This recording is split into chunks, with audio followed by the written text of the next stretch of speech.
السلام علیکم ورحمۃ اللہ وبرکاتہ۔ بسم اللہ الرحمن الرحیم، الحمد للہ رب العالمین والصلاة والسلام علی رسولہ الکریم محمد وعلی آلہ واصحابہ اجمعین، اما بعد۔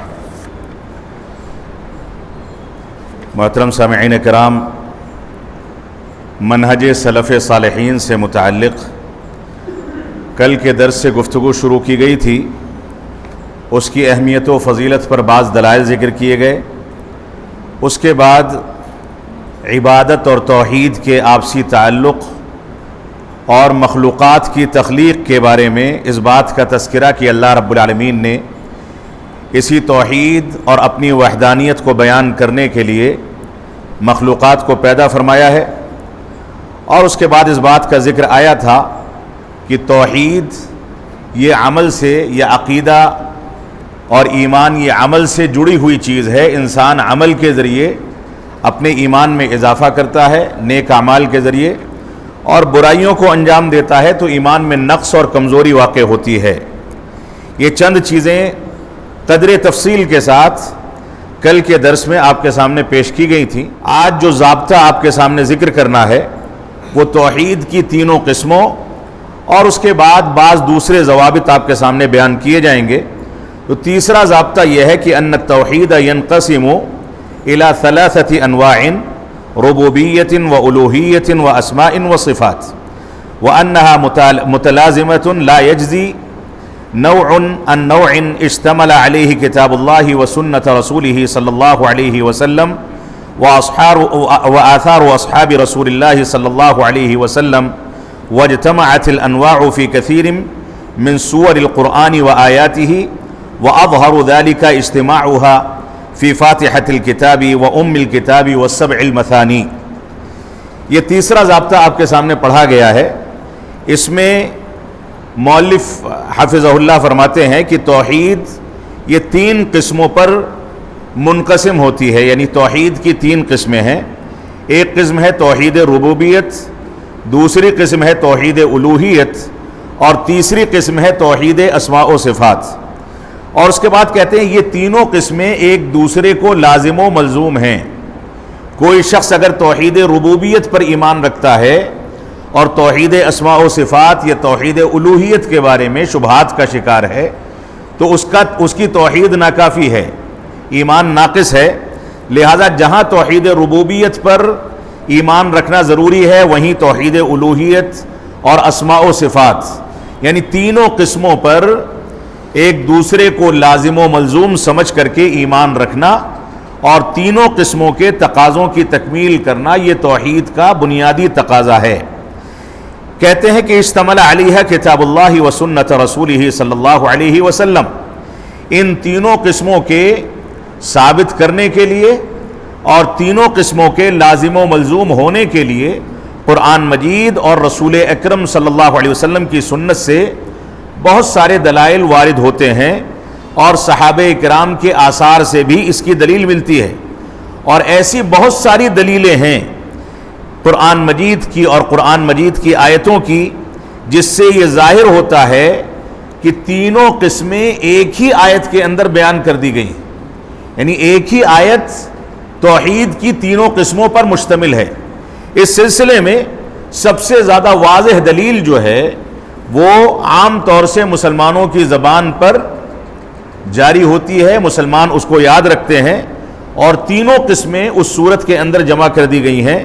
وہ ہے فاتحۃ الکتاب، سورہ فاتحہ، جس کا ایک نام فاتحۃ الکتاب ہے، وہ ام الکتاب، ایک نام اس کا ام الکتاب ہے۔ اس کے اندر بھی یعنی سورہ فاتحہ کا بھی کا دوسرا نام ام الکتاب ہے، یا سبع مثانی بھی اسی کا تیسرا نام ہے۔ اس عظیم سورت کے اندر توحید کی تینوں قسموں کو جمع کر دیا گیا ہے، جس کا تذکرہ آگے تفصیل کے ساتھ آئے گا۔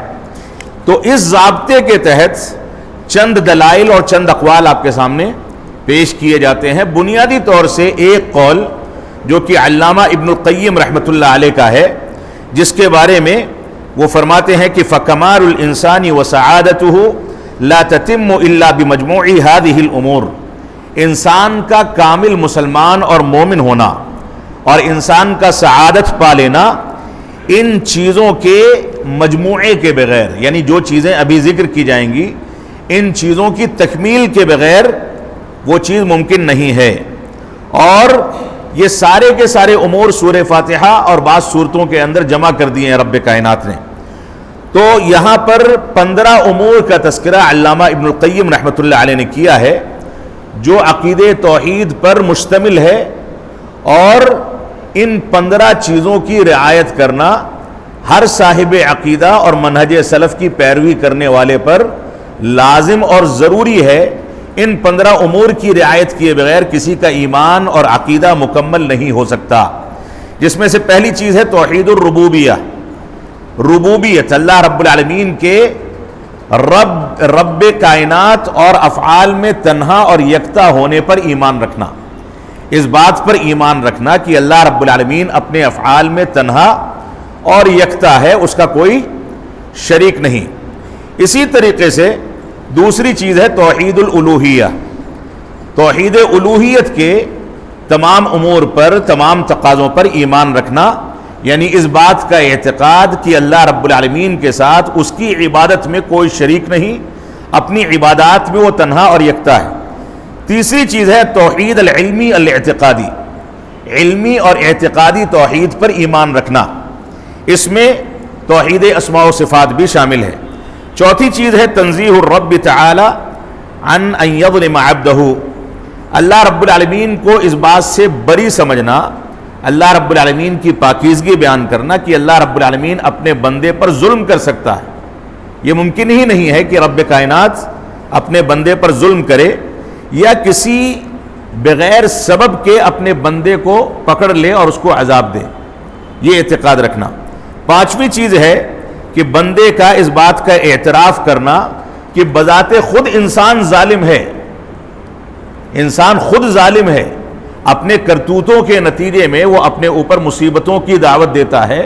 رب کائنات اس کے ساتھ ظلم نہیں کرتا، بلکہ انسان بذات خود ایسے اسباب اختیار کرتا ہے کہ ان اسباب کی وجہ سے وہ مظلوم ہو جاتا ہے یا اس کے اوپر مصائب آتے ہیں۔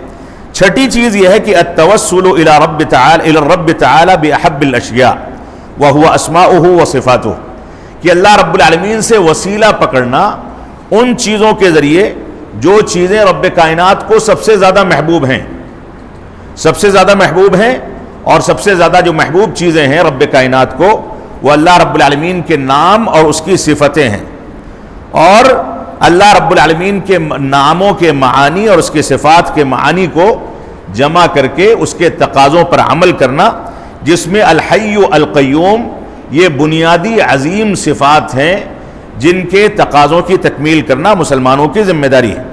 ساتواں امر اور ساتویں چیز یہ ہے کہ الاستعانۃ بہ وحدہ، کہ صرف رب کائنات سے مدد طلب کرنا، کسی اور سے مدد طلب نہ کرنا۔ آٹھویں چیز ہے اقرار العبد لہ بالرجاء، کہ بندے کا اللہ رب العالمین سے امیدیں وابستہ رکھنا، ہر چیز میں پر امید ہونا کہ رب کائنات سے میں دعا کرتا ہوں تو وہ قبول کرے گا، میں اس کی عبادت کرتا ہوں تو وہ اجر عطا فرمائے گا، میں اس کا فرمانبردار ہوں، توحید پر عمل کرتا ہوں تو اس کی ذات سے امید ہے کہ آخرت میں کامیابی عطا فرمائے گا۔ تو رب کائنات کی ذات سے امید رکھنا یہ بھی اس کا ایک تقاضا ہے۔ نویں چیز یہ ہے کہ اللہ رب العالمین کے لیے اس پر اعتماد اور توکل کی تحقیق کرنا، یعنی مکمل اعتماد اور توکل اس کا جو تقاضا ہے وہ رب کائنات پر رکھا جائے اور تمام کے تمام معاملات میں اللہ رب العالمین پر اعتماد کیا جائے۔ 10ویں چیز یہ ہے کہ انسان ان یرتع قلبہ فی ریاض القرآن، کہ انسان اپنے دل کو مکمل کرنے اور نقص سے پاک کرنے، یعنی ایمان کی تکمیل کے لیے قرآن مجید کی کیاریوں سے یا قرآن مجید کی تعلیمات سے اپنے آپ کو وابستہ کرے، اور اپنے دل کے لیے قرآن مجید کو ویسے ہی سمجھے جیسے ایک جانور کسی باغیچے میں یا کسی پرسکون جگہ پر خوشی محسوس کرتا ہے، ویسے ہی انسان قرآن مجید کو اپنے لیے دنیا اور آخرت کی کامیابی اور ہر چیز کی ہدایت کا ذریعہ سمجھے، اور قرآن مجید سے روشنی پکڑے، ظلمات کے خلاف، شبہات کے خلاف اور شہوات کے خلاف، یعنی مظالم، شبہات اور شہوات، ان تینوں چیزوں کے خلاف قرآن مجید سے روشنی پکڑے، عبرت پکڑے، یہ اس کی 10ویں ذمہ داری ہے۔ 11ویں ذمہ داری یہ ہے کہ الاستغفار، انسان اللہ رب العالمین سے توبہ کرتا رہے، استغفار کرتا رہے۔ 12ویں ذمہ داری ہے کہ التوبہ، انسان اللہ رب العالمین سے توبہ و استغفار کرتا رہے، اس کی جانب رجوع کرتا رہے۔ اور 13ویں ذمہ داری ہے الجہاد، انسان حالات اور مواقع کے لحاظ سے جہاد کے جو مراتب اس کے اوپر واجب ہوتے ہیں ان کو انجام دے۔ خود علامہ ابن القیم رحمۃ اللہ علیہ نے اپنی کتاب زاد المعاد میں جہاد کے مراتب کا تذکرہ کیا ہے، اور اس میں 13ویں درجے پر جا کر کے اگر شرائط مکمل ہوتے ہیں تو جہاد بالسیف کا تذکرہ کیا ہے۔ یعنی موجودہ دور میں ہندوستان یا دنیا کے کسی بھی خطے میں جہاد کے وہ شرائط نہیں پائے جاتے جن کی بنیاد پر ہمارے لیے ہتھیار اٹھانا جائز ہو۔ جہاد کا پہلا مرتبہ یہ ہے کہ انسان شیطان سے جہاد کرے، یعنی برائیوں کے خلاف اپنے آپ کو تیار کرے۔ دوسرا، اس کے کئی سارے مراحل ہیں۔ اس کے بعد اس کا اگلا درجہ یہ ہے کہ انسان اپنے نفس سے جہاد کرے، یعنی اپنے خاندان کی اصلاح کرے، اپنے ذات کی اصلاح کرے، اپنے گھرانے کی اصلاح کرے، اپنے متعلقین کی اصلاح کرے، اپنے دوست و احباب کی اصلاح کرے۔ ان میں کوئی بے نمازی ہے اس کو نمازی بنائے، کوئی شرک کرتا ہے اس کو توحید پر آمادہ کرے، کوئی بدعت کرتا ہے اس کو سنت رسول پر آمادہ کرے۔ یہ سارے کے سارے مراحل ہیں جس کی تفصیل کا یہ موقع نہیں۔ تو جہاد کو اپنے ذہن و دماغ میں اس کے احکام و مسائل کے ساتھ ایک محبوب عمل رکھنا ہر مسلمان کی ذمہ داری ہے، لیکن اس میں غلط گائیڈ لائن پہ نہ چلے جانا کہ انسان ساری چیزوں کو چھوڑ کر کے نماز بھی نہ پڑھے، طہارت کے مسائل سے بھی واقف نہ ہو، اور سیدھے جا کر کے جہاد کرنے کی دعوت دے کہ میں ہتھیار کے ذریعے سے دنیا کی کایا پلٹ دوں گا، اور پتہ یہ چلا کہ دیکھتے دیکھتے اس کے خاندان تباہ ہو گئے، اس کا گھرانہ تباہ ہو گیا، اس کا پورا سسٹم تباہ و برباد ہو گیا۔ یہ شریعت اسلامیہ کے مزاج کے خلاف ہے۔ اس پر مستقل بحث کی ضرورت ہے۔ اللہ رب العالمین ہم کو اس کی اہمیت کو سمجھنے کی توفیق عطا فرمائے۔ 14ویں چیز جو عقیدہ اسلامیہ اور منہج سلف کی تکمیل کے لیے ضروری ہے وہ نماز کا قیام ہے۔ انسان 5 وقتہ نمازوں کی پابندی کرے، اس کے تقاضوں کو سمجھے، با جماعت مساجد میں حاضری دے کر کے نمازوں کو ادا کرے۔ اور 15ویں چیز علامہ ابن القیم رحمۃ اللہ علیہ کے بقول اس منہج سلف کی تکمیل کے لیے البراءۃ من الحول والقوۃ وتفویضہما الی من ہما بیدہ، یعنی بید اللہ، کہ اس بات سے براءت کا اعلان کرنا کہ انسان اس بات کا اعلان کرے کہ طاقت اور قوت میرے ہاتھ میں ہے۔ یہ طاقت اور قوت، یہ دنیا کی تدابیر، دنیا کا سسٹم، یہ ساری کی ساری چیزیں رب کائنات کے اختیار میں ہیں۔ انسان کمزور ہے، لاچار ہے۔ حول کہا جاتا ہے در حقیقت لا حرکت ولا استطاعت ولا حیلت الا بمشیت اللہ۔ حول کہا جاتا ہے جس کے بارے میں ہم کثرت کے ساتھ سمجھتے ہیں، جو دعا ہے لا حول ولا قوت الا باللہ، اس کے پڑھنے کی بڑی فضیلتیں آئی ہیں۔ جنت کی کنجیوں میں سے اس دعا کو ایک کنجی قرار دیا گیا۔ اس کا ورد ہم کو کثرت کے ساتھ اپنی زبان پر جاری رکھنا چاہیے۔ تو یہ حول جو ہے یہ ہے کسی قسم کی حرکت یا کسی قسم کی استطاعت اور امکان اور کسی قسم کے حیلے کا انکار کرنا، اور یہ سمجھنا کہ یہ ساری کی ساری چیزیں اللہ کی مشیت اور اس کی مرضی ہی سے ہم کو مل سکتے ہیں، یہ اعتقاد رکھنا۔ تو اپنی طاقت سے اور اپنے اوپر اعتماد کرنے سے براءت کا اعلان کرنا، اور اپنی قوت اور طاقت کو اللہ رب العالمین کی مشیت اور اس کے اختیار کے حوالے کر کے چلنا، یہ 15ویں چیز ہے۔ علامہ ابن القیم رحمۃ اللہ علیہ فرماتے ہیں کہ ان چیزوں کو مکمل طریقے سے اختیار کرنا یہ انسان کی سعادت اور انسان کے ایمان اور منہج سلف کی تکمیل کے لیے کمال پیدا کرنے کا ذریعہ ہے۔ اس کے بعد کہتے ہیں کہ ان ساری کی ساری چیزوں کا تذکرہ اللہ رب العالمین نے سورۃ الفاتحہ کے اندر کر دیا، یعنی یہ سارے امور سورہ فاتحہ کے اندر ذکر کر دیے گئے۔ جہاں توحید کی تینوں قسموں کو جمع کیا گیا، وہیں ان 15 امور کو بھی اللہ رب العالمین نے سورہ فاتحہ میں ذکر کر دیا۔ فرماتے ہیں الحمدللہ رب العالمین الرحمن الرحیم مالکی یوم الدین، یہ 3 آیتیں جو ابتدا کی 3 آیتیں ہیں، یہ بنیادی طور سے یہ تینوں آیتیں اللہ رب العالمین کی معرفت پر مشتمل ہیں۔ اللہ رب العالمین کی صفات، اللہ رب العالمین کے افعال، اللہ رب العالمین کے نام اور اسماء، ان چیزوں کے اندر ذکر کر دیے گئے۔ اللہ رب العالمین کے اسماء حسنہ کا تذکرہ ان میں کر دیا گیا، اور اس بات کا ذکر کر دیا گیا کہ اللہ رب العالمین کا ایک نام رب، ایک رحمان اور رحیم ہے۔ توحید الوہیت کا ثبوت اس سے مل گیا جو توحید ربوبیت پر مشتمل ہے، یعنی ان 3 آیتوں میں ربوبیت بھی ہے، الوہیت بھی ہے۔ اور الرحمن جو ہے رب کائنات کا نام، یہ اللہ رب العالمین کی صفت احسان پر بھی مشتمل ہے، اس کے جود و کرم پر اور اس کی سخاوت پر، اور اللہ رب العالمین کے اسماء و صفات پر یہ چیز مشتمل ہے۔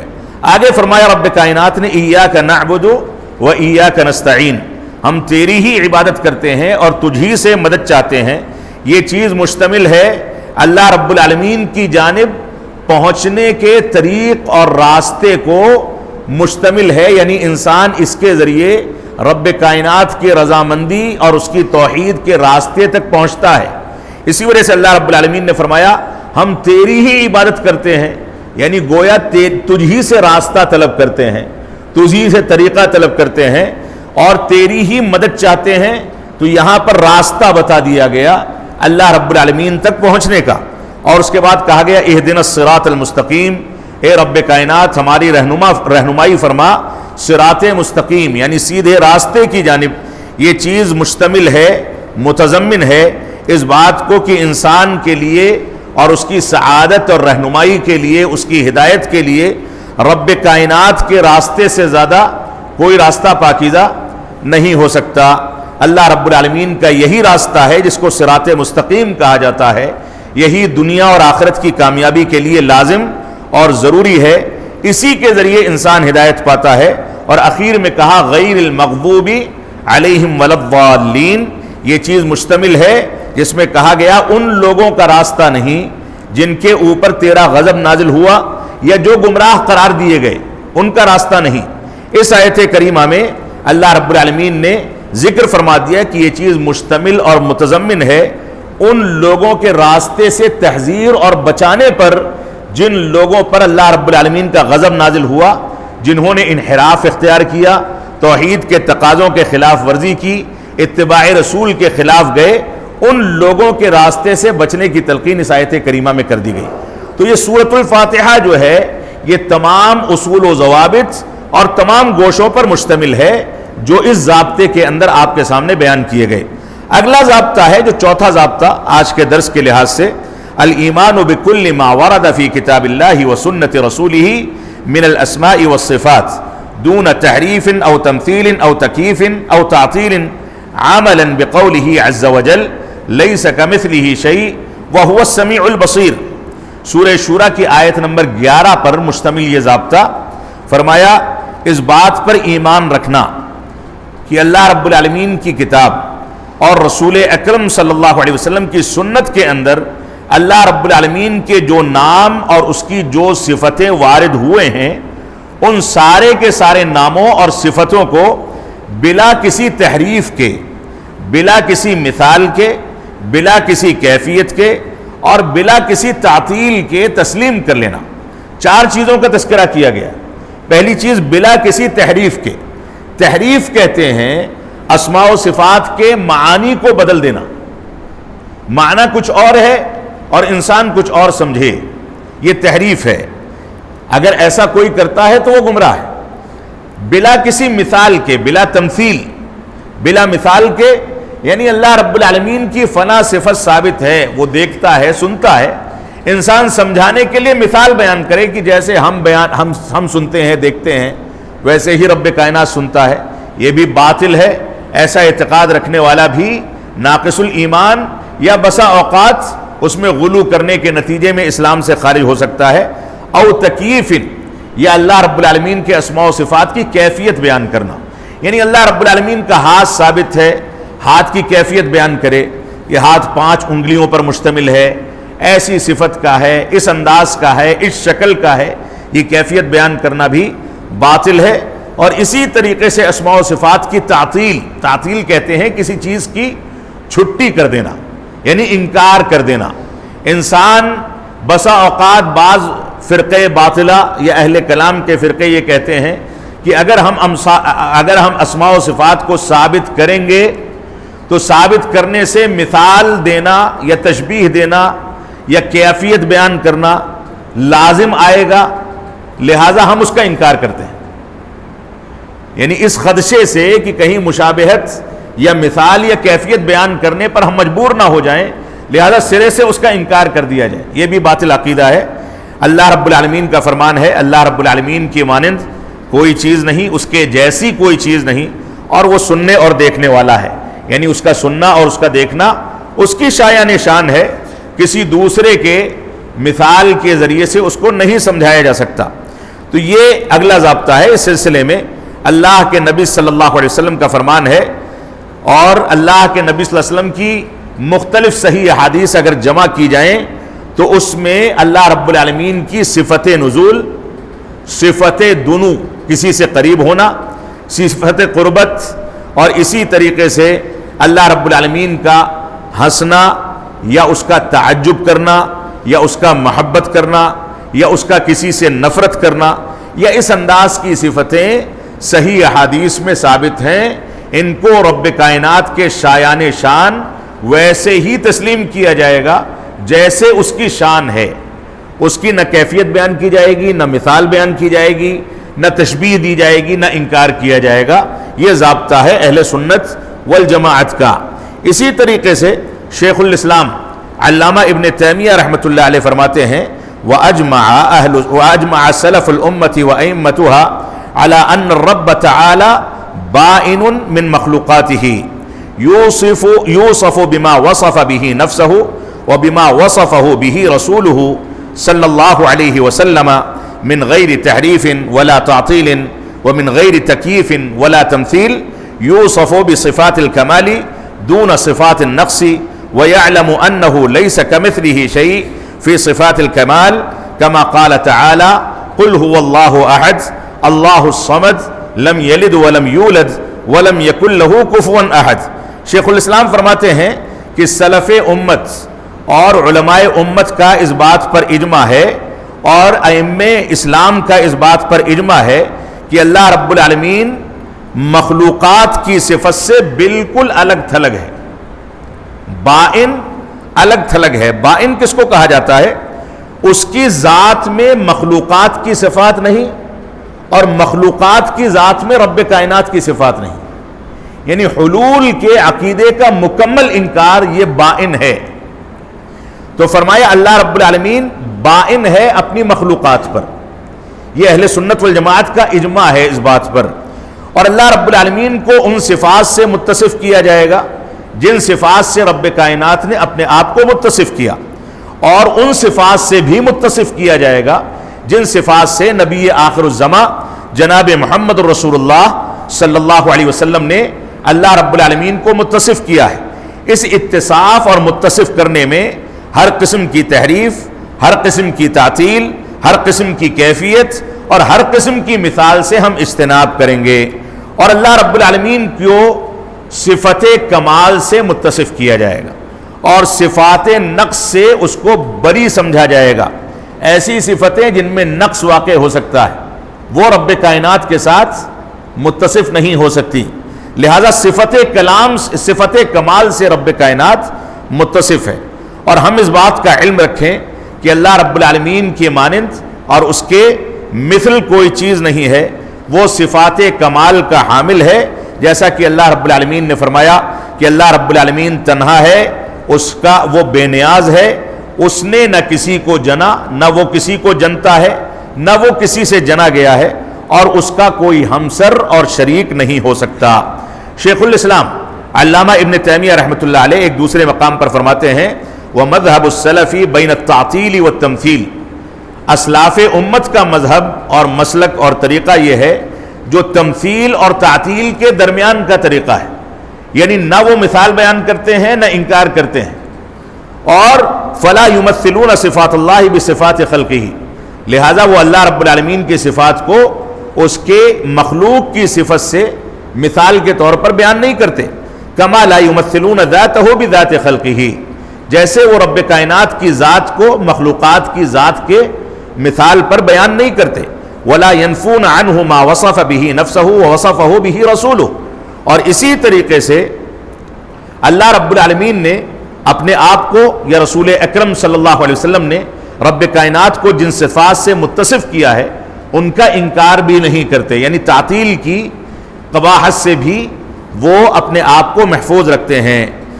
اور اگر وہ انکار کریں تو اس انکار کے ذریعے رب کائنات کی صفات کا انکار لازم آتا ہے، لہذا اس سے وہ اپنے آپ کو محفوظ رکھتے ہیں. یہ شیخ الاسلام علامہ ابن تیمیہ رحمۃ اللہ کا ایک فرمان تھا. اسی طریقے سے معروف امام و فقیہ گزرے ہیں نعیم بن حماد الخزاعی رحمۃ اللہ علیہ، وہ فرماتے ہیں من شبہ اللہ بخلقہ فقد کفر، جس نے اللہ رب العالمین کو اس کی مخلوقات سے مشابہت دی فقد کفر، تو اس نے کفر کیا. ومن جاہد ما وصف به نفسہ فقد کفر، اور جس نے اللہ رب العالمین کی ان صفات کا انکار کیا جن صفات سے اللہ رب العالمین نے اپنے آپ کو متصف کیا ہے فقد کفر، تو اس نے کفر کیا. ولیس فیما وصف اللہ به نفسہ ولا رسولہ تشبیہا، اللہ رب العالمین نے اپنے آپ کو جن چیزوں سے متصف کیا ہے یا رسول اکرم صلی اللہ علیہ وسلم نے جن صفات سے رب کائنات کو متصف کیا ہے ان کی کوئی مثال دنیا کے اندر نہیں مل سکتی، نہ اس کی کوئی مثال بیان کی جا سکتی ہے، نہ کسی چیز سے اس کو تشبیہ دیا جا سکتا ہے. یہ اسی قول کے یا اسی ضابطے کے سلسلے میں چند دلائل آپ کے سامنے ذکر کیے گئے. اگلا ضابطہ ہے السیر علی منہج الانبیاء فی الدعوۃ الی اللہ والبدء بما بدأوا به من دعوۃ الناس الی التوحید الخالص ومخالفۃ فرق الضلال الذی ابتدعوا طرقا فی الدعوۃ ومناہج مخالفۃ لمنہج الانبیاء. اگلا ضابطہ ہے کہ انسان کو اس منہج پر چلنا ہے جس منہج کا تذکرہ انبیاء کے بارے میں قرآن و سنت میں کیا گیا ہے. دعوت و تبلیغ کے میدان میں اسی طریقے کو اپنانا جو طریقہ انبیاء کرام نے اپنایا، اور انہی چیزوں سے دعوت و تبلیغ کی ابتدا کرنا جن چیزوں سے انبیاء نے اپنی دعوت کی ابتدا کی.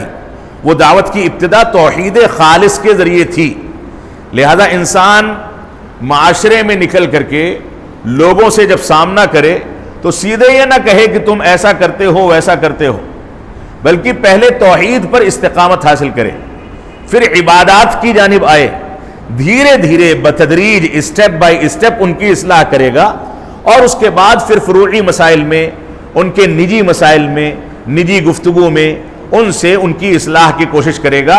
اگر انسان توحید کو نہیں مانتا ہے اور آپ اس لمبی چوڑی جماعت جو سواد اعظم کا دعویٰ کرتی ہے اس کے طریقے سے یہ کہیں دعویٰ کریں کہ ہم نے مسلمانوں کو مسجد سے جوڑ دیا، توحید نہیں سکھائی لیکن نمازی بنا دیا، تو ایسی نماز کا فائدہ کیا ہے کہ نماز پڑھنے والا توحید سے واقف نہ ہو. توحید سے واقف نہ ہونے کے ساتھ اگر عبادت کی جاتی ہے تو یہ عبادت بیکار ہے، کیونکہ عبادت کی شرط ہی اس کے اندر سے مفقود ہے. لہذا کوئی شخص یہ دعویٰ کرے کہ میں لوگوں کو مسجد سے جوڑنے کا کام کرتا ہوں اور توحید کی دعوت پر اس کا اہتمام نہ کرے تو اس جوڑنے کا کوئی فائدہ نہیں. پہلے توحید میں پختگی، پھر عبادات کی سے جوڑنے کا کام یہ بتدریج کیا جائے گا. تو دعوت و تبلیغ میں انبیاء کے منہج کو اختیار کیا جائے اور توحید خالص سے دعوت و تبلیغ کی ابتدا کی جائے، اور اسی طریقے سے جو گمراہ فرقے ہیں ان کی تردید کی جائے.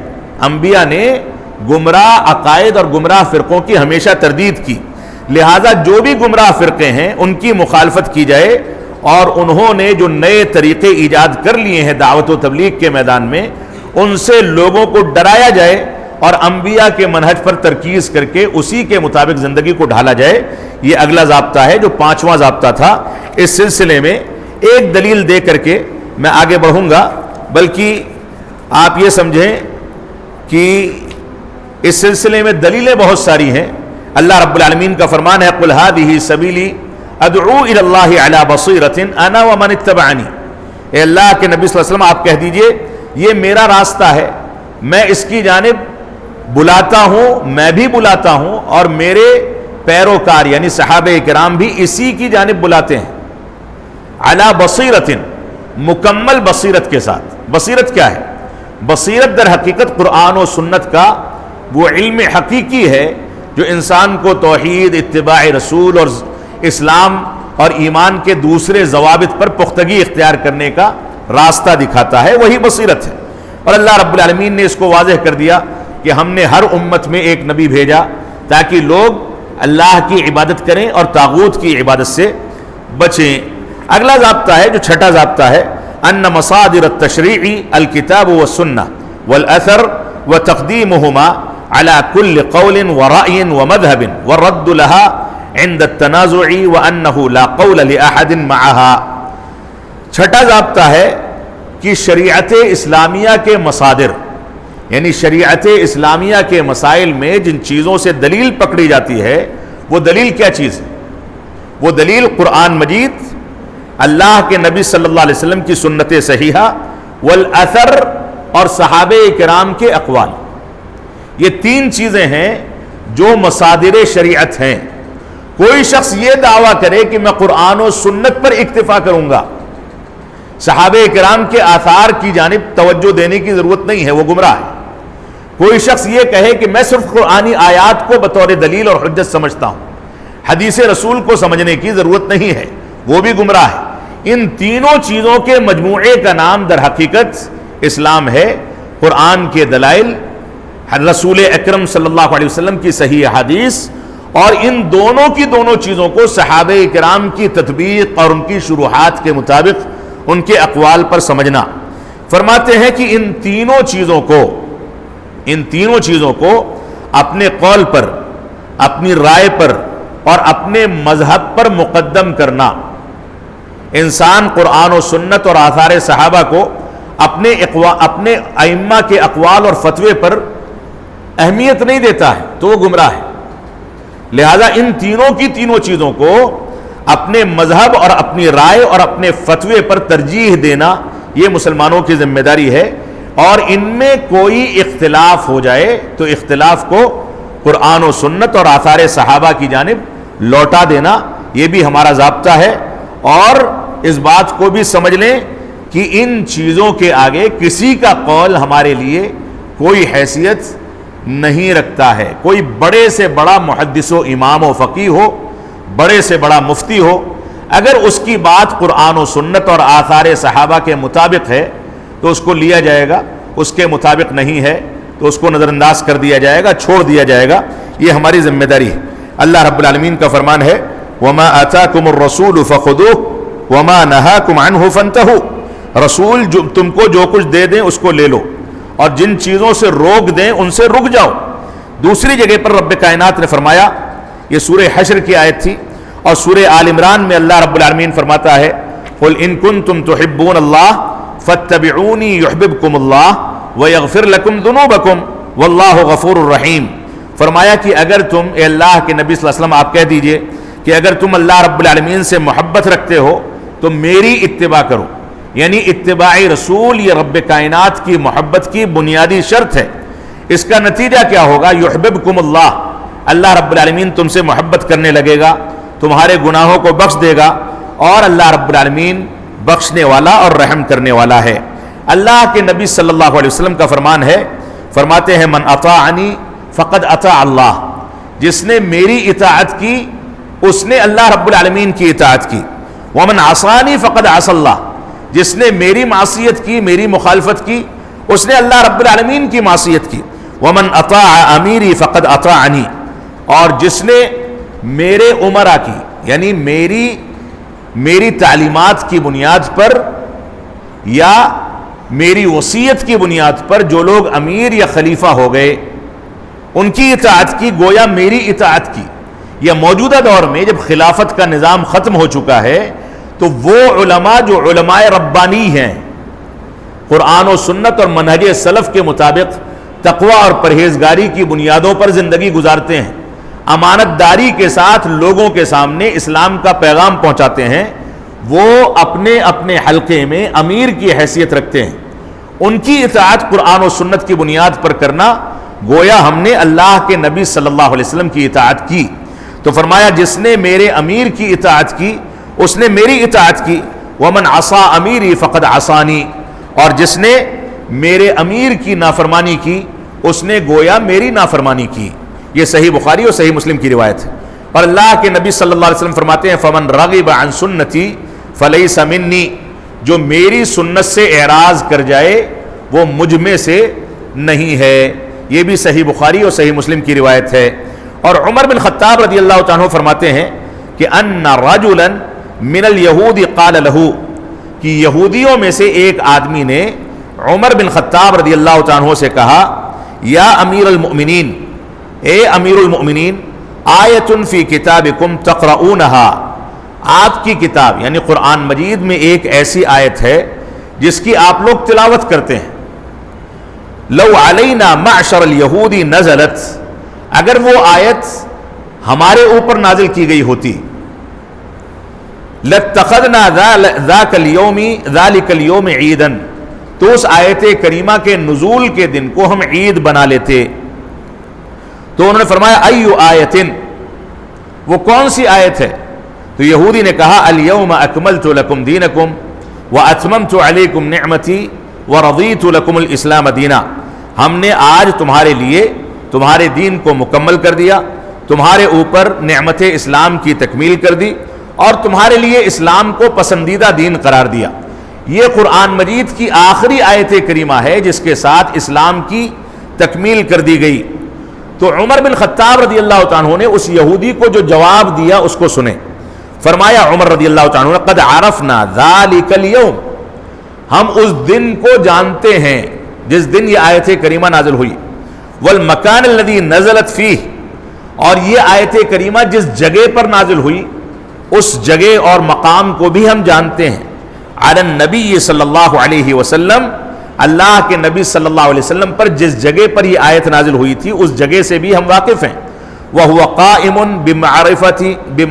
بِعَرَفَةَ یوم جمعۃ، اور یہ جمعہ کے دن اس آیت کریمہ کے نزول کا دن یوم عرفہ کے دن ہوا تھا، یعنی عرفات کے میدان میں عرفات کے دن جمعہ کے دن مطابقت تھی، اس دن یہ آیت کریمہ نازل ہوئی تھی.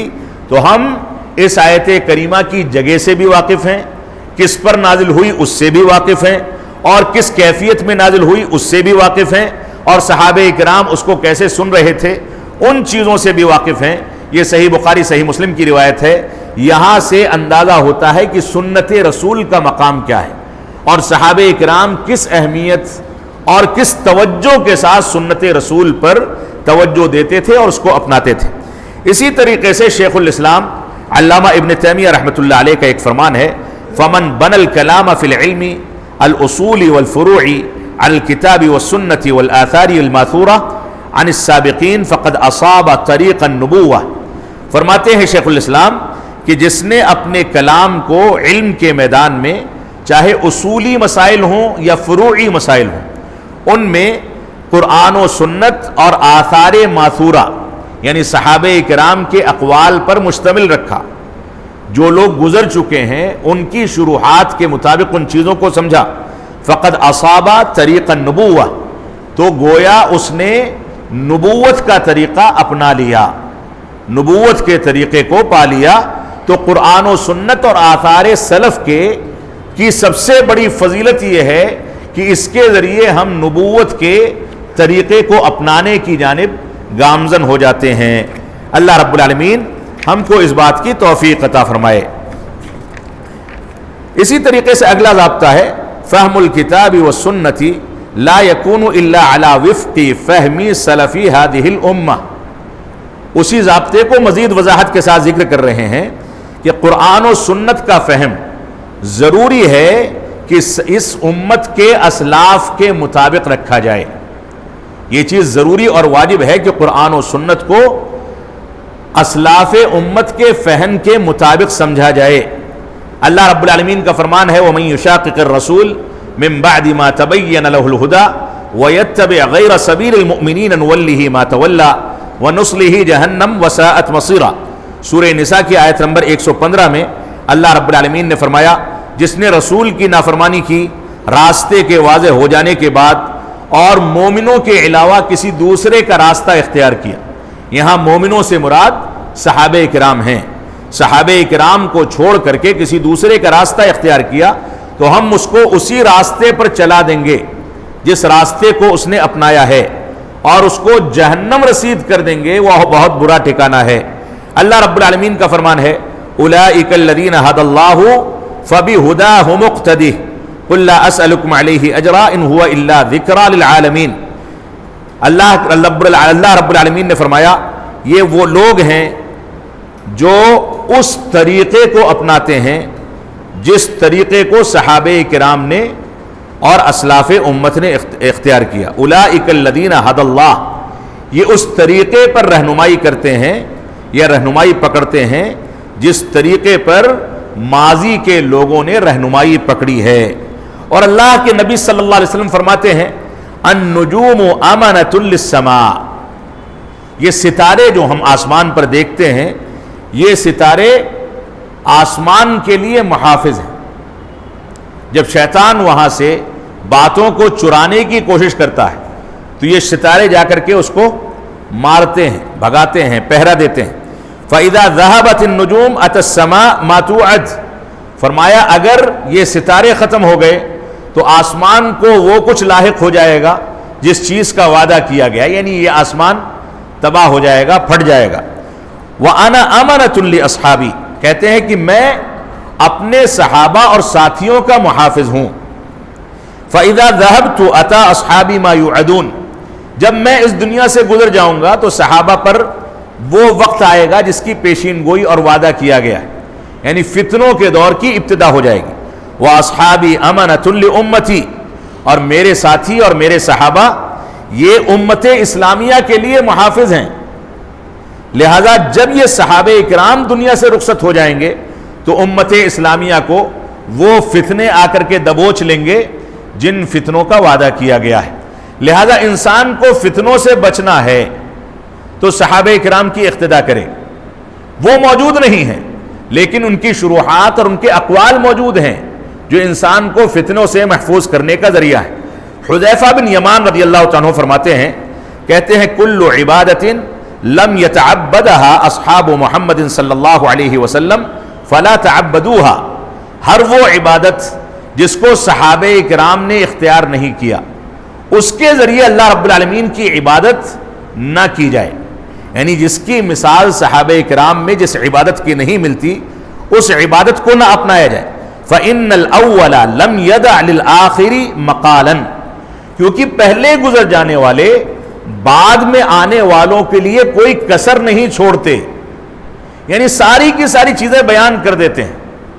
ایسا نہیں ہے کہ وہ متخلف تھے یا ماضی کے دور میں تھے, دور ترقی یافتہ نہیں تھا تو بہت ساری چیزیں وہ سمجھ نہیں سکے, ایسا نہیں ہے. آج کے ترقی یافتہ دور سے کہیں زیادہ اپڈیٹ وہ دور تھا جس میں صحابہ کرام نے کوئی کسر نہیں چھوڑی, اور اس دور کی جو ترقیاں ہو سکتی تھی صحابہ کرام نے ان کو اختیار کیا. لہذا کسی کو عبادت کرنی ہے تو صحابہ کرام کے طریقے سے ہٹ کر کے عبادت نہ کرے, کیونکہ صحابہ کرام بعد میں آنے والوں کے لیے کوئی کسر نہیں چھوڑتے. فاتقوا اللہ یا معشر القراء, اے لوگو اللہ رب العالمین سے ڈرو. وخذوا بطریق من کان قبلکم, اور وہی طریقہ اختیار کرو جو تم سے پہلے گزر جانے والے لوگوں کا طریقہ ہے. یہ ابن المبارک کی کتاب الزہد کے اندر یہ عبارت موجود ہے. اسی طریقے سے شیخ الاسلام علامہ ابن تیمیہ رحمۃ اللہ علیہ کا ایک قول اس ضابطے کے تحت سمجھ لینا چاہیے. فرماتے ہیں من ظن انہ یأخذ من الکتاب والسنۃ بدون ان یقتدی بالصحابۃ ویتبع غیر سبیلہم فہو من اہل البدع والضلال. فرمایا فتاوی مصریہ کے اندر یہ عبارت موجود ہے. شیخ الاسلام کہتے ہیں جو یہ گمان کرتا ہے کہ وہ قرآن و سنت کو صحابہ کرام کے اسوے کے بغیر اختیار کر لے گا اور مومنوں کے طریقے سے یعنی صحابہ کے طریقے سے ہٹ کر کے کسی دوسرے کا طریقہ اختیار کرے گا, فَهُوَ مِنْ أَهْلِ الْبِدْعِ وَالضَّلَالِ, وہ اہل بدعت اور گمراہ لوگوں میں سے ہے. اس کو اس سے توبہ کرنی چاہیے. لہذا ہمیں اس چیز کی اہمیت کو سمجھنا چاہیے. ابن القیم رحمۃ اللہ علیہ، امام ابن القیم رحمۃ اللہ علیہ فرماتے ہیں لا ریب ان اقوالہم فی التفسیر اصوب من اقوال من بعدہم وقد ذهب بعض اہل العلم الى ان تفسیرہم فی حکم المرفوع. ابن القیم رحمۃ اللہ علیہ فرماتے ہیں اس میں کوئی دو رائے نہیں، کوئی شک و شبہ نہیں کہ صحابہ کرام کے اقوال تفسیر کے باب میں سب سے زیادہ صحیح اقوال ہیں. ان کے بعد میں آنے والا کوئی شخص کتنے بھی اچھے اور مزین کر کے اقوال کو بیان کر دے، لیکن صحابہ کرام سے زیادہ اصوب اور اس سے زیادہ صحیح اقوال بیان نہیں کر سکتا. لہذا جو شخص اہل علم میں سے بعض لوگوں کی تفسیر کی جانب جاتا ہے، اہل علم سے مراد یہاں صحابہ کرام ہیں، صحابہ کرام میں سے کسی کی تفسیر کو اپناتا ہے تو بعض اہل علم کا یہ فرمان ہے کہ وہ ان کا قول حکم مرفوع ہے، یعنی اس کے قول کو مرفوع کا حکم دیا جائے گا. یعنی وہ قول اگرچہ صحابہ کرام کا اپنا قول ہے لیکن اس قول کو رسول اکرم صلی اللہ علیہ وسلم سے تربیت پانے کی بنیاد پر مرفوع ہونے کا حکم دیا جائے گا. یعنی وہ قول گویا رسول اکرم صلی اللہ علیہ وسلم کے قول کے مانند ہے، کیونکہ صحابہ کرام اپنی رائے کہیں قائم نہیں کرتے ہیں. یہ چند ضوابط تھے، بلکہ ایک ضابطہ اختصار کے ساتھ میں اور ذکر کر دوں تاکہ زیادہ سے زیادہ ضوابط سمیٹے جا سکیں. اگلا ضابطہ ہے جو 8واں ضابطہ ہے درس کے لحاظ سے کہ انہم دعات جماعت و اجتماع و سمع و طاعت لانہ کما قال اکثر السلف انہ لا دین الا بجماعت ولا جماعت الا بامامت ولا امامت الا بسمع و طاعہ. یہاں پر اجتماعیت اور سمع و طاعت کی بات کہی گئی ہے. فرمایا کہ اہل سنت والجماعت کا طریقہ یہ ہے کہ وہ اجتماعیت کی دعوت دیتے ہیں، جماعت سے جڑے رہنے کی دعوت دیتے ہیں، اور سمع و طاعت کی دعوت دیتے ہیں، اختلاف و انتشار کی دعوت نہیں دیتے. جیسا کہ اکثر سلف کا یہ قول ہے کہ جماعت کو لازم پکڑے بغیر دین مکمل نہیں ہو سکتا، اور جماعت کی تکمیل امامت کے بغیر ممکن نہیں، اور امامت کے جو شرائط ہیں اس کو سمع و طاعت کے بغیر مکمل نہیں کیا جا سکتا. یہاں امامت کی اہمیت، سمع و طاعت کی اہمیت اور اجتماعیت اور جماعت کو لازم پکڑنے کی اہمیت کو بتایا گیا. بعض روایات میں یہاں تک ملتا ہے کہ تمہارا امام اگر غلط انداز کی حرکتیں کرتا ہے، قرآن و سنت کی مخالفت کرتا ہے، الا یہ کہ کفر واضح کفر کرنے لگے تو الگ مسئلہ ہے. وہ تھوڑی بہت نافرمانی کرتا ہے، دین سے بغاوت کرتا ہے کسی حد تک، تو بھی تم اس کے خلاف بغاوت نہ کرو، چاہے تم کو چمڑے کھا کر کے زندگی گزارنی پڑے. کیونکہ یہ بغاوت جو ہے دنیا میں فساد کا باعث ہے، بے چینی کا باعث ہے، امن و سلامتی کو ختم کرنے کا باعث ہے. امیر کی اطاعت میں ہمیشہ رحمت اور برکت ہے، لہذا انسان کو جماعت کو لازمی طور پر پکڑنا چاہیے. اللہ رب العالمین کا فرمان ہے وَاعْتَصِمُوا بِحَبْلِ اللَّهِ جَمِيعًا وَلَا تَفَرَّقُوا، اللہ کی رسی کو مضبوطی سے پکڑ لو اور آپس میں انتشار پیدا نہ کرو. دوسری جگہ پر اللہ رب العالمین نے فرمایا وَلَا تَكُونُوا كَالَّذِينَ تَفَرَّقُوا وَاخْتَلَفُوا مِن بَعْدِ مَا جَاءَهُمُ الْبَيِّنَاتُ وَأُولَٰئِكَ لَهُمْ عَذَابٌ عَظِيمٌ. ان لوگوں کے مانند نہ ہو جاؤ جن لوگوں نے انتشار پیدا کیا، آپس میں اختلاف کیا، اس کے بعد کی ان کے سامنے دلائل آ گئے پھر بھی انتشار اختیار کیا. ان لوگوں کے لیے اللہ رب العالمین نے بہت دردناک عذاب رکھا ہے. اللہ کے نبی صلی اللہ علیہ وسلم فرماتے ہیں کہ ابو ہریرہ رضی اللہ تعالیٰ عنہ راوی حدیث ہیں، کہتے ہیں کہ ان اللہ یرضی لکم ثلاثا، اللہ رب العالمین نے تمہارے لیے 3 چیزوں کو اپنی رضامندی کا ذریعہ بتایا ہے. 3 چیزوں سے رب کائنات راضی ہے. وَيَكْرَهُ لَكُمْ ثَلَاثًا، اور تمہارے لیے 3 چیزوں کو ناپسند کرتا ہے. جن 3 چیزوں کو رب کائنات پسند فرماتا ہے ان 3 چیزوں میں پہلی چیز یہ ہے کہ تم صرف اللہ رب العالمین کی عبادت کرو. دوسری چیز یہ ہے کہ اس کے ساتھ کسی کو شریک نہ ٹھہراؤ. تیسری چیز ہے وَأَن تَعْتَصِمُوا بِحَبْلِ اللَّهِ جَمِيعًا وَلَا تَفَرَّقُوا، اللہ کی رسی کو یعنی قرآن و سنت اور صحابہ کرام کی شرح و تفسیر کو مضبوطی کے ساتھ پکڑ لو، وَلَا تَفَرَّقُوا، اور انتشار پیدا نہ کرو۔ اور رب کائنات تمہارے لیے تین چیزوں کو ناپسند کرتا ہے، قیل و قال، ضرورت سے زیادہ باتیں کرنا، یہ کہہ دیا وہ کہہ دیا، یہ سوال کر لیا وہ سوال کر لیا، بال کی کھال نکال کر کے دین میں شبہات پیدا کیے، جس کا آج دور چل رہا ہے۔ فرضی مسائل قائم کیے جاتے ہیں کہ اگر ایسا ہو جائے گا تو اس کی اصلاح کیسے کی جائے گی، یہ شریعت اسلامیہ اور منہج سلف کے خلاف ہے۔ تو قیل و قال کو رب کائنات ناپسند کرتا ہے، کثرت السوال، بہت زیادہ سوال کرنے کو رب کائنات ناپسند کرتا ہے، وَإِضَاعَةُ الْمَال، اور مال کی بربادی کو بھی رب کائنات ناپسند کرتا ہے۔ عبداللہ بن مسعود رضی اللہ عنہ فرماتے ہیں الزموا هذه الطاعة والجماعة، اے لوگو اس جماعت اور اطاعت کے کام کو لازم پکڑو، فإنه حبل اللہ الذی امر به، کیونکہ یہ وہی رسی ہے جس رسی کو تھامنے کا رب کائنات نے حکم دیا ہے۔ وَأَنَّ مَا تَكْرَهُونَ فِي الْجَمَاعَةِ خَيْرٌ مِمَّا تُحِبُّونَ فِي الْفُرْقَةِ، کہتے ہیں آگے عبداللہ بن مسعود رضی اللہ عنہ کہ جماعت کے ساتھ رہتے ہوئے اگر تم کو کوئی چیز بری لگتی ہے تو تفریقہ اور انتشار پیدا کرنے کے ساتھ جو چیز پسند آتی ہے وہ برا لگنا اس پسندیدہ چیز سے کہیں زیادہ بہتر ہے، کیونکہ جماعت کے ساتھ کوئی چیز بری لگے گی، آپس میں تعاون کر کے وہ چیز ختم ہو جائے گی، لیکن انتشار پیدا کر کے کوئی چیز اچھی لگے گی تو اس اچھے لگنے کے اندر بھی شیطانی چال ہو سکتی ہے جو تم کو گمراہ کر کے تباہی کے دہانے پر پہنچا دے۔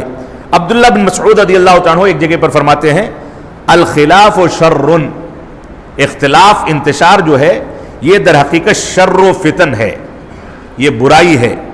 اور شیخ الاسلام علامہ ابن تیمیہ رحمۃ اللہ علیہ نے اپنی کتاب کے اندر بہت سارے اقوال ذکر کیے ہیں، فتاوی ابن تیمیہ میں امامت کو، ائمہ کرام کی اطاعت پر، سمع و طاعت پر، ان میں سے چند اقوال یہاں پر میں ذکر کر دیتا ہوں۔ علیکم بالجماعہ فإن ید اللہ علی الجماعہ، اللہ کے نبی صلی اللہ علیہ وسلم کا فرمان ہے اے لوگو تمہارے اوپر لازم ہے کہ جماعت کو لازم پکڑو، اور اس بات کو سمجھ لو کہ اللہ رب العالمین کا ہاتھ یہ جماعت پر ہوتا ہے۔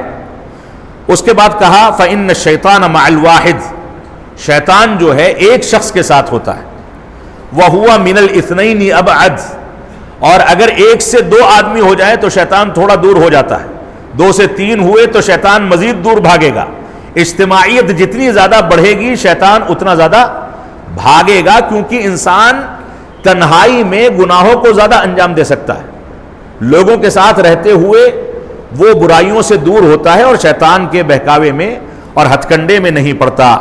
اسی طریقے سے اللہ کے نبی صلی اللہ علیہ وسلم کا فرمان ہے من جاءکم وَأَمْرُكُمْ عَلَى رَجُلٍ وَاحِدٍ مِّنْكُمْ يُرِيدُ أَن يُفَرِّقَ جَمَاعَتَكُمْ فَاضْرِبُوا عُنُقَهُ بِالسَّيْفِ كَائِنًا مَّن كَانَ، فرمایا اللہ کے نبی صلی اللہ علیہ وسلم کا فرمان ہے اگر تم میں کوئی شخص آئے اور تم کسی ایک امیر پر جمع ہو چکے ہو، کسی ایک شخص کو اپنا قائد تسلیم کر چکے ہو، اور وہ چاہتا ہے کہ تمہارے اور تمہارے امیر کے درمیان یا تمہاری جماعت کے درمیان انتشار پیدا کر دے، اختلاف پیدا کر دے، تمہاری جماعت میں انتشار و اختلاف پیدا کر دے، فَاضْرِبُوا عُنُقَهُ بِالسَّيْفِ، لہذا اس کی گردن فوراً تلوار سے مار دی جانی چاہیے۔ انسان خود نہیں مارے گا، حکومت جو نافذ ہے وہ حکومت اس کی گردن کو مارے گی بغاوت کے نتیجے میں، لہذا اس کا عیب اتنا زیادہ خطرناک ہے کہ اس کی زندگی اس کی موت سے کہیں زیادہ بیکار ہے۔ بہتر یہ ہے کہ ایسا فتنہ پرور اس دنیا سے چلا جائے اور اس کو قرار واقعی سزا دے دی جائے۔ شیخ الاسلام علامہ ابن تیمیہ رحمۃ اللہ علیہ دوسری جگہ پر ارشاد فرماتے ہیں کہ وَالْبِدْعَةُ مَقْرُونَةٌ بِالْفُرْقَةِ كَمَا أَنَّ السُّنَّةَ مَقْرُونَةٌ بِالْجَمَاعَةِ، کہتے ہیں کہ بدعات جو ہیں یہ تفریق اور انتشار کے ساتھ مقرون ہیں، اس سے ملی ہوئی ہیں، جیسا کہ سنت رسول صلی اللہ علیہ وسلم یہ جماعت اور اتحاد و اتفاق کے ساتھ ملی ہوئی چیز ہے۔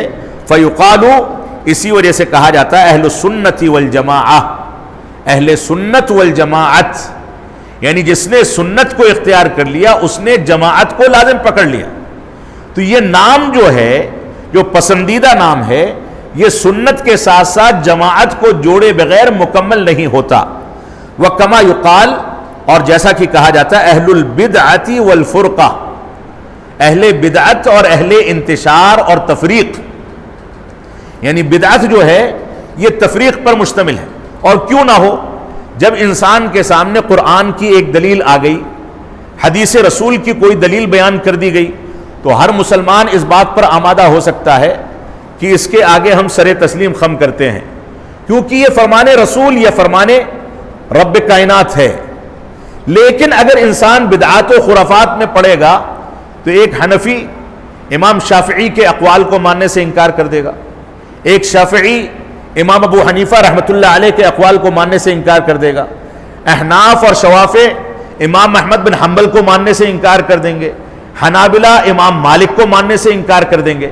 تو جب اقوال پر ہمارے دین کی بنیاد ہوتی ہے تو انسان ان تعصبات کی بنیاد پر اتحاد و اتفاق کے بجائے انتشار کی جانب بڑھ جاتا ہے. اتحاد و اتفاق کا ایک ہی مصدر ہے، وہ قرآن و سنت اور صحابہ کرام کے اقوال ہیں. اللہ رب العالمین ہم کو آپس میں اتحاد و اتفاق کے ساتھ زندگی گزارنے، انتشار سے بچنے کی توفیق عطا فرمائے. اور جو ضوابط ذکر کیے جا رہے ہیں ان ضوابط کو مکمل طریقے سے اپنانے، ان کو سمجھنے، ان کے تقاضوں پر عمل کرنے کی توفیق عطا فرمائے. وصلی اللہ علی نبینا محمد وعلی آلہ وصحبہ وسلم. والسلام علیکم ورحمۃ اللہ وبرکاتہ.